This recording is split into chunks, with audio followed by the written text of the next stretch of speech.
नमस्कार, RS news चॅनलमध्ये मी आपलं हार्दिक स्वागत करतो। मी सुमेश सरदार, सक्षम कार्याचा आवाज महाराष्ट्राचा या चॅनलमध्ये आपलं हार्दिक स्वागत।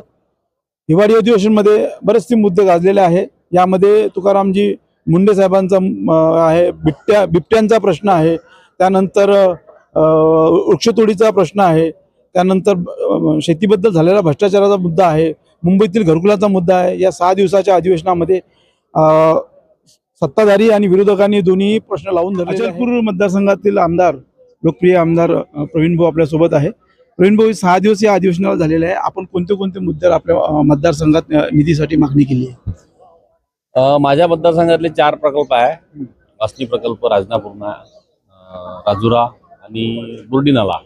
हे 4 प्रकल्प जे रखडलेल्या अवस्थेत होते। 2016 पासून काम बंद होतं त्यांचं आणि 11,930 हेक्टर जमीन या 4ही प्रकल्पाच्या म्हणजे पूर्णत्वात जर गेले सिंचनाखाली येणार आहे। त्याच्यामुळे स्वाभाविक आहे शेतकऱ्यांच्या सुजलाम सुफलाम असं वातावरण निर्माण होईल त्या मतदारसंघात।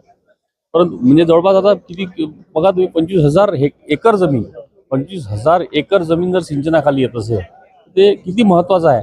आणि गेल्या 25 वर्षापासून ते पूर्णत्वास गेले नाही। 2016 पासून काम बंद अवस्थेत होते।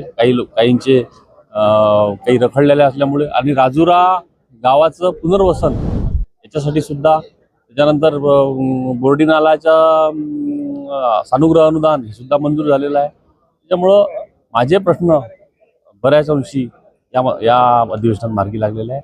5 ते 6 दिवसासाठी 8 दिवसासाठी RS न्यूज चॅनल संपादक राजूभाऊ शिवणकर, तसेच उपसंपादक सुमेश सरदार